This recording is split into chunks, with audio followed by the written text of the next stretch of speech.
Là, je suis en train de signer mon CDI. Moi, c'est Mario. J'ai 43 ans. Je suis plombier depuis 20 ans chez Fit Express. J'adore le ping-pong et je suis hétérosomiophile. Je collectionne les boîtes de camembert.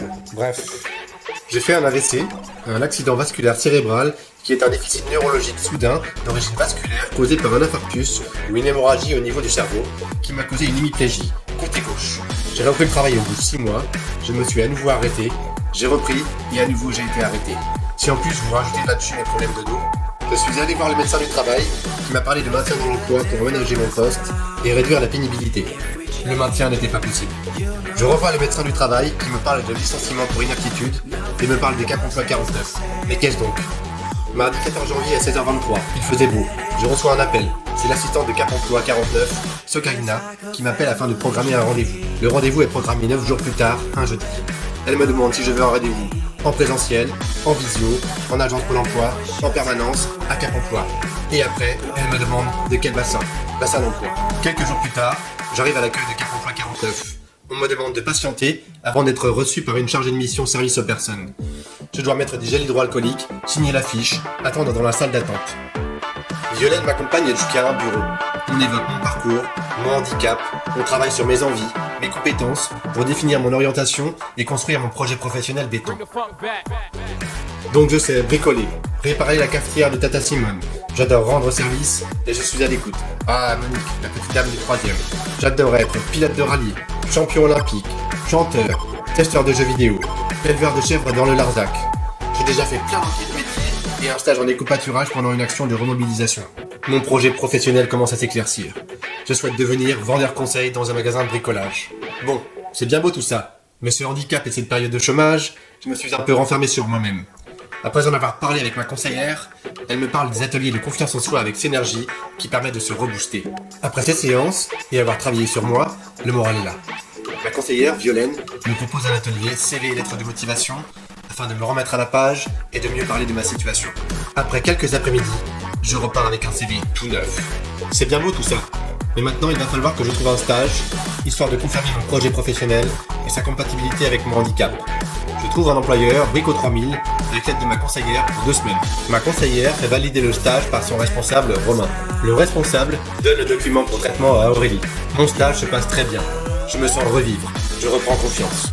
À la fin des 2 semaines, une rencontre tripartite se fait entre l'employeur, une conseillère service employeur, May, et moi, pour évaluer mes compétences et mon ressenti. Mon projet pro est clairement validé. Bon, j'ai encore quelques ficelles du métier à apprendre. Pendant ce temps-là, une conseillère employeur, Aurélie, réalise une sensibilisation employeur sur le handicap et les aides possibles. Participe aux commissions d'études du DAC, l'emploi accompagné, ou participe à tout son réseau partenarial, MDA, CARSAT, CEPAM, AGFIP, FIP et encore bien d'autres. Chaque mois, en fonction de leur implantation, elle parcourt tout le département pour porter la bonne parole. Saumur, Cholet, Angers, Segré ou même Bousier. Bon, revenons à mon histoire. Je ne le sais pas encore, mais ma conseillère, May, a trouvé une offre en alternance dans un magasin de bricolage, le Roi de la Bricole, en partenariat avec le GEC Pro 49. À Cap Emploi, une réunion de bassin est réalisée comme toutes les semaines, avec des conseillers employeurs, des conseillers en personne, des assistantes recrutement. Ils ont parlé de moi d'après ce que j'ai compris. Ils en ont conclu que la formation en alternance pourrait matcher avec mon parcours. Judy Kaela, l'assistante recrutement, m'appelle pour me proposer la formation. Ça me plaît bien. Elle envoie alors la candidature à l'employeur. Pour que je sois au top, la conseillère service employeur, May, me propose de réaliser un entretien de simulation, car j'appréhende un peu. Je suis un peu rouillé. Le matin du recrutement, à 8h20, je mets une chemise blanche. Je répète ma présentation, je sens tous les bras. Je reprends une douche, je remets une chemise marron cette fois. À 9h20, je suis dans les locaux, un peu stressé j'avoue. Il y a des vieux gâteaux et une magazine ancien. Mon entretien prend 47 minutes. J'ai un bon feeling avec la responsable du magasin. Une semaine plus tard, je reçois une réponse positive du magasin Le Roi de la Bricole. C'est top. Par contre, avec mon handicap, j'ai besoin d'un aménagement de mon poste. Ma conseillère, May, mon futur tuteur et moi, on se rencontre pour connaître mes besoins. Elle fait alors appel à un ergonome afin de m'apprendre les bons gestes et les postures au quotidien. De ce que j'ai compris, il faut remplir tout un dossier administratif pour obtenir les financements pour adapter mon poste. Je suis paré pour mon alternance, dans les meilleures conditions. J'ai une souris et un clavier adapté à mon handicap. Mon alternance se déroule très bien. Je découvre mes collègues, mon environnement, les clients.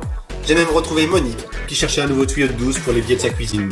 Plusieurs mois se sont écoulés et je suis appelé par Laurence qui travaille également à Cap en Pointe. Elle souhaite réaliser un témoignage sur mon parcours. Quelques semaines après, j'ai reçu la newsletter en imag. Si on m'avait dit que j'en serais là aujourd'hui. Bref, je viens de signer mon CDI.